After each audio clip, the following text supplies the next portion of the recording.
The king parrots are here. 2 kings and their queen. She's in there somewhere. Oh, there she is, underneath them. Aren't they gorgeous? Oh, lucky Mama T. We're having a crisis because Charlie's eggbound and in a life-threatening situation actually. But yes, we were blessed with that very beautiful gift of the king parrots. Got Charley on my shoulder. She's just wanting to hang out with her mother. You got to push that egg out, Charley. It's got to go. It's creating a disturbance in the field of your cloaca. She says, I know, Mama T. It's very painful. What are we going to do, Charley? She's had a bath and it didn't work, so I'll have to give her another bath later. Keep bathing her and hopefully it'll leave her body. So it's a worry actually. My garden's looking very lovely after that storm. We've got lots of dragon fruit bud, but they never ever set fruit, even though I sometimes cross-pollinated and gifted them pollen. So I don't know. But the flowers are pretty when they flower, and you just delight and accept in what is, people of Earth. Delight and accept in what is. My jasmine's going cray-cray. My staghorns have gone cray-cray. My orchids have gone cray-cray. Note how I keep using the possessive pronoun? I've been doing that since infancy babies. If I say you're mine, I'm very mindful that nothing and no one actually belongs to me. It's just a force of habit. So nothing belongs to me, and I belong to no thing, and I like it that way. Except when I fall in love, then I can be a pain in everyone's ass. Just saying. I still need to buy a mirror for that porthole, but I've had difficulty finding a 20 centimetre mirror, which is grinding my gears because I like it to have a mirror to reflect all the negative energy back out onto the street, and also to look at when I leave the house and come back in. But it's all happening. It's sacred space. The orchids are doing quite well. I need to repot them though.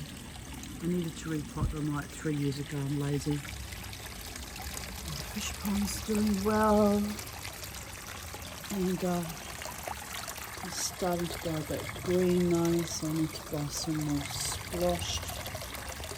But it's okay for now. And yeah, I'm not waving but drowning.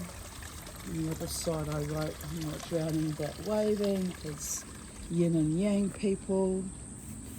Oh, had a very spiritual day yesterday. It's quite weird actually. A few weird things happened. My friend Jared arrived to go out to the book fest with me, and he's psychic. He's a natural medium actually. And he said that my little dog Beauregard, he said he heard him scampering down the stairs, heard the sound of him scampering, and then he actually saw him running down the stairs to greet him. So I said to Jared, well, sit up and take notice, because I've never seen him, but Charley calls his name often, so he's around from time to time. Today's going to be a spiritual day. Yesterday, and indeed it was. Very, very spiritual. So the next thing that happened was, we went to the book fest, and on the way there we were waiting to catch a train at Park Road, because we parked his car there, took the train in to save on parking issues. And it was a female train driver, and I said to Jared, oh, that's that lovely train driver that once gave me money because I was going home with some Finnish fucking idiot. Turned out to be a complete misfit. Did not even know how to make a cup of tea. That's what kind of a low-level entity he was. And but the weird part was she had said to me, I think, I can't remember, we were talking outside actually, the casino. Anyway, she gave me $20. I said, what's that for? She said, I think that guy's an idiot and you might need to get a taxi home. And I just kind of shrugged because taxis cost way more than $20. So I just thought it was some lunacy on her part. No, she says, I work with men all day, every day on the trains. I'm a train driver. Trust me, she says, he's an idiot. Well, I decided that I knew better, didn't I? And did I find out what a low-level vermin idiot he was? So I actually had to ring my friend Jared. This is many years ago, by the way. It's many years ago because I shut down everything for 10 years. For that was one of the many reasons why I shut everything down. And anyway, here's the interesting part, right? The interesting part was I was telling Jared about that story, about that incident. And I said, remember how you had to rescue me? The one and only time I ever asked my friend to come and rescue me after an encounter, because I like to run my own train wreck of a life, and I don't like to involve, my friends and or family in that, because choices that can sometimes be life-threatening, actually. Not that Finnish guy was life-threatening, he was just completely a non-event, completely okapic and downright weird. So anyway, I won't go into details because you don't need to know all the secrets, but anyway.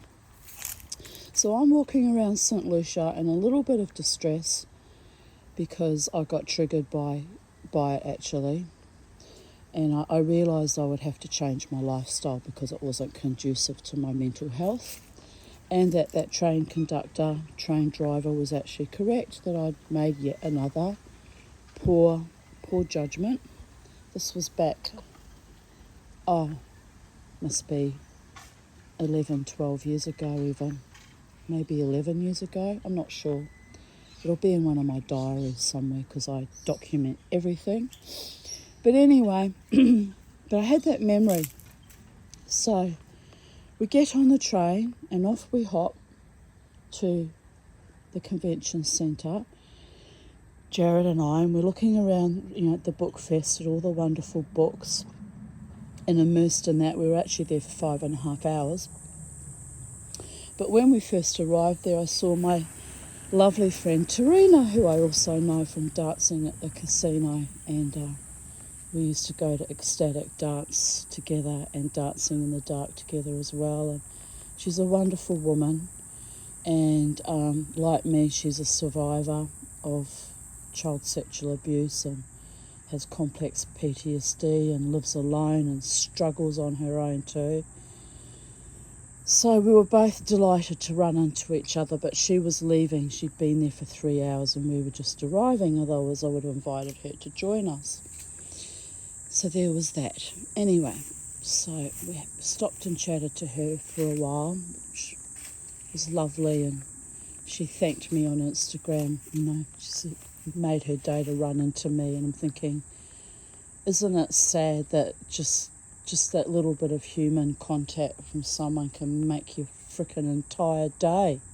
Charley, you need to lay that egg, Charley. Oh look, here's another of these weird nests. This is the second one.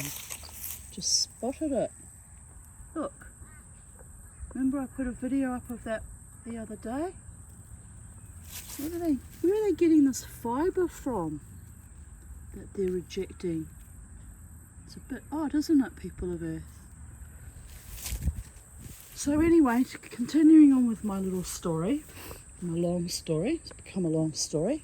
I was only going to post about the king parrots actually. Odd. Continuing on. So we're wandering around, Jared and I, looking at all the books. And finally, I look up and I see this guy. And I thought, he looks like that Finnish guy that I'd just been telling Jared about earlier in the morning on our way to the station. waiting for the train. And I was like, no, this cannot possibly be happening to me. Is this some kind of inverted hell loop? Like, what the hell is going on?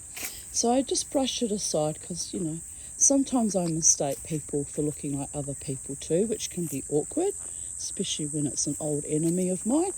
So I just have to calm my farm and kind of ignore it most of the time, because I don't know always if it's that I'm seeing doppelgangers or if it's the actual person.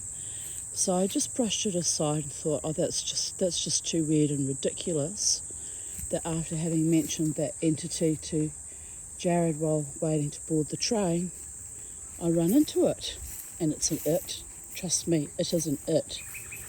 So it used to stalk me at the casino after that brief encounter, which was also extremely inappropriate given that we weren't exactly in a relationship or anything. It's just odd. So we go to the more expensive book section, on the other side of the book fest. And I'm looking in the religion section because I was looking for actually books on spirituality or occult books, which oddly they had mixed in amongst the religious section, which was a bit weird, but all good, no harm, no foul. So I found a few lovely books, just as a segue. Look at my heliconias. Heliconias, aren't they gorgeous? Parrot beaks. And so anyway, I'm looking there and I see that Finnish guy coming at trying to get closer to me. He'd probably seen me and thought, I remember her, but I don't remember where I know her from. Mama T, positive thinking, am I right? So, I mean, you kind of have to laugh. So he gets closer and closer to me, and all I could think of is that comedy skit, Detachable Toe. He's 5 metres away from you. He's 2 metres away from you. And I'm trying to keep very cool because I'm thinking it might not be the same person. I might be imagining it. I might have lost my mind. So I keep shuffling along the aisle of the religious books, trying to get away from it. Here's one of his Finnish ancestors, a little troll. It's lost all its colouring. So like a little troll, he's following me around, right? And I'm like, oh no. And Jared was way up in the other section because we kind of just did our own thing so we could choose books that we were interested in and take our time. Anyway, I don't need a man to fend off former suitors, so I was just very amused by all of this. And then finally, Finnish guy stands there was one person in between us. He didn't dare come right up to me and say anything, which was fortunate because I would have just said, sorry mate, you're not my cup of tea. I mean, you have to laugh. It's insane what happens. So anyway, eventually I got away from him, and I did go and find Jared, and Jared goes, don't look around the room, he'll know you're looking for him and he'll think you're interested. And I was like, you just can't win, can you, Jared? If you avoid the motherfuckers, then they think you're a cold-hearted bitch, and if you look for them to make sure they're not hanging around next to you, you're still a cold-hearted bitch. And I said, so it is what it is, Jared. We were trying not to laugh. What was the next spiritual thing happen? Oh yeah. So we finish from the book fest, we get the train. It's starting to get dark by this time because we waited till peak hour traffic had kind of finished, because we didn't want to be on a busy train with all our books, which was so hard to wrangle on and off the train because my trolley was full to the brim. And so we get to Jared's car, and Jared drives to Buranda to get us what used to be jackpot dining or jackpot noodles or whatever. So then I have a freak out because I can't manage bloody ordering via computer like they get you to do at McDonald's now as well. I hate that shit. I just want to like order food from a human, pay and get out, not have all the drama of having to do it all pre-ordered on computer, am I right? Because I'm old-fashioned like that. So I have this kind of weird complex PTSD meltdown. I had to sit in the corner and remove myself because I was about to lose it. And bear in mind, outside it was scathing, hot and humid, like walking through chicken soup and cat vomit, I referred to it. So then we get out, and there's this tremendous cloud formation with this epic storm blowing in, which I took a photo and put it on Instagram. It was just epic. So we pile in the car, and we're literally like racing the storm to get back to my place, which fortunately we got home in time. But then, because it's dark, we come home and Jared goes, "The lights are on in your car." And he went, "Have you been in the car today?" I said, "No." He said, "Oh my God, Tanya, you'll have a flat battery. It'll have been on all day." And I said, "Well, Jared, it is what it is." So I get in the house, I go and get my car keys. I come out, he's still waiting outside. He said, "Did you flick something on the car keys?" I said, "No." He said, "The lights turned off by themselves then." And he looks at me and he freaks out. So I said to him, "I'm going to write a book called Hunted and Haunted, because like it's how I feel at the moment. I'm hunted by former lovers and I'm haunted by whatever's hanging around my house." And I said, "I don't mind Beauregard, but I don't appreciate when they mess with my car electrics because it can wreck my battery and wreck my car." So we kind of had a laugh about that. "Oh, Mr. Crow, what are you doing? Like, seriously?"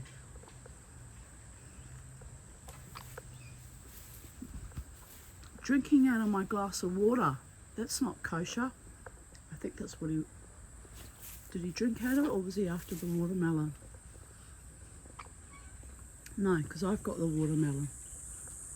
No, he did. He took it. He took a piece of watermelon. Oh well, I'm okay with that. So yeah, that was the next spiritual weird thing, was my car electrics playing up. So I get in the car and I start the car up, starts up fine. So whatever caused the light to turn on and off was spiritual, because nothing had affected the battery, thank the goddess. Literally, thank the goddess. So then I was trying to decide if I was still going to go dancing, because we'd been out for hours and I was kind of exhausted. And it was like a very hard decision to make, but we ate our dinner together, and then Jared went off home and I went and threw on makeup. I stayed in the same dress I had on because it's a lovely dress, and I just couldn't be bothered getting changed. So gave myself a bit of a quick wash, and off I went to the Brooklyn Standard. And then I had another intense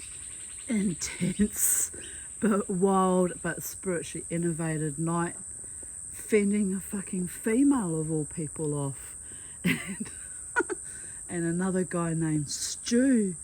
So it was kind of funny. I said, "Oh, it's interesting, Stu, that I'm having to fend you off." He says, "Why?" I said, "Oh, I've been walking in stew all day in the heat." He just looked at me. I was actually quite mean to him though, because he made the serious mistake of pressing his thigh against me as soon as he sat down next to me. And I hate that.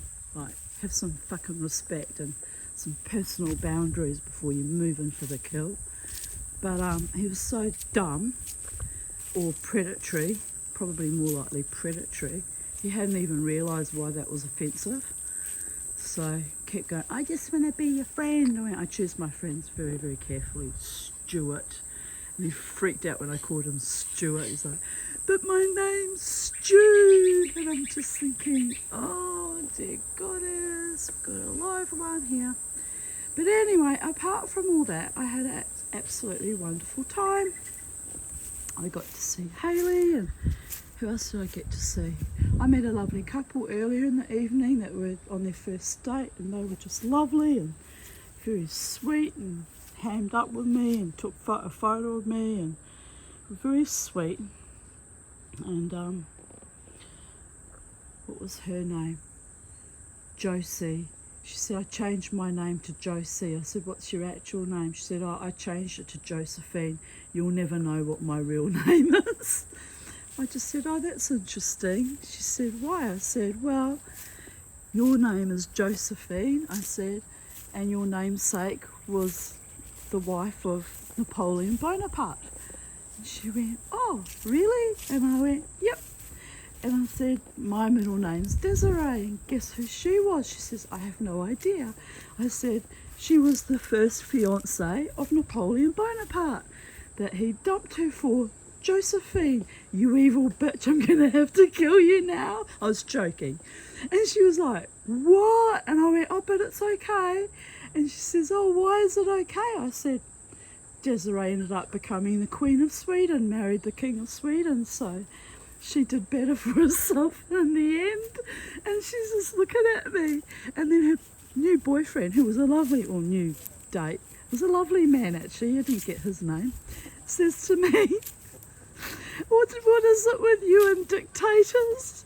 And I just laughed my ass off. I said, oh well, I'll never date a dictator. There's too many taters with their dick. And he just laughed too, you know. So anyway, I had a lovely time with that couple. And I had a lovely time dancing for my handsome, talented men alter egos. And I had a lovely time, you know, at the bar chatting to my beautiful Elle. And I had a lovely time at the end when I left chatting to her man. I think his name's Nathan.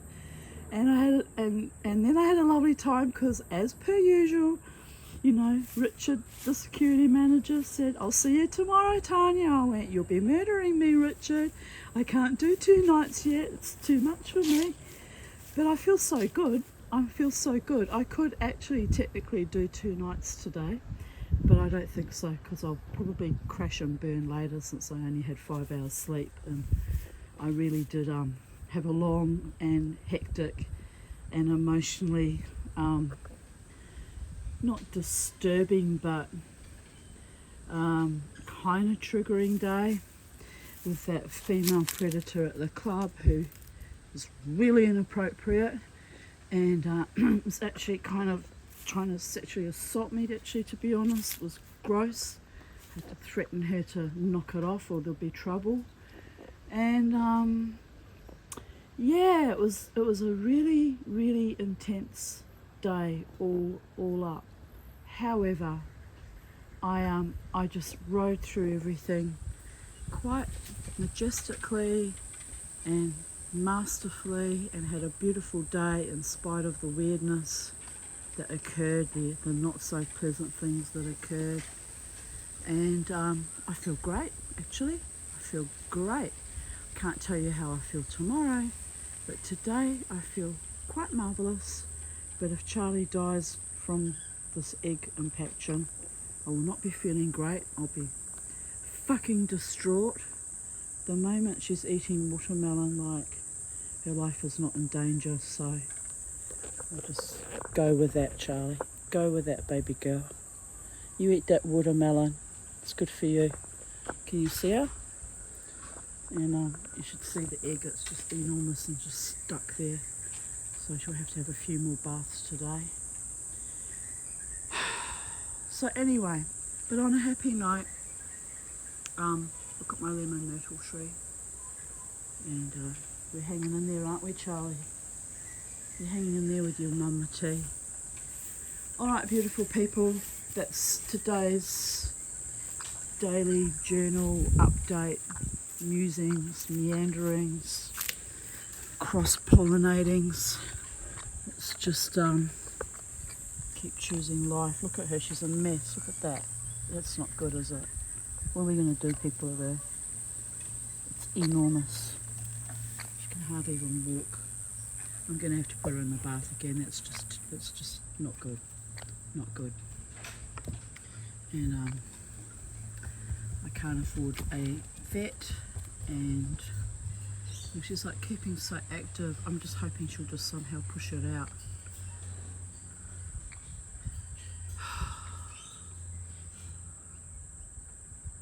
Dear goddess. So yes, we've gone on a whole journey of meandering around, avoiding the actual problem, what I'm going to do with her. But she, I had her in the bath from 11:17 till 11:45, which was longer than necessary, hoping that it might come out. Sometimes it does. And she's dried up now. I might have to give her another bath. You can just see the tip of the egg there underneath. Or is that some secretion? Might be a secretion. Anyway, just going to get a few baths today. I've got to try and get that out of her. It's not good, people of Earth. Anyway, on a happy note, day by day by day by day, we're surviving to thriving. Charley girl.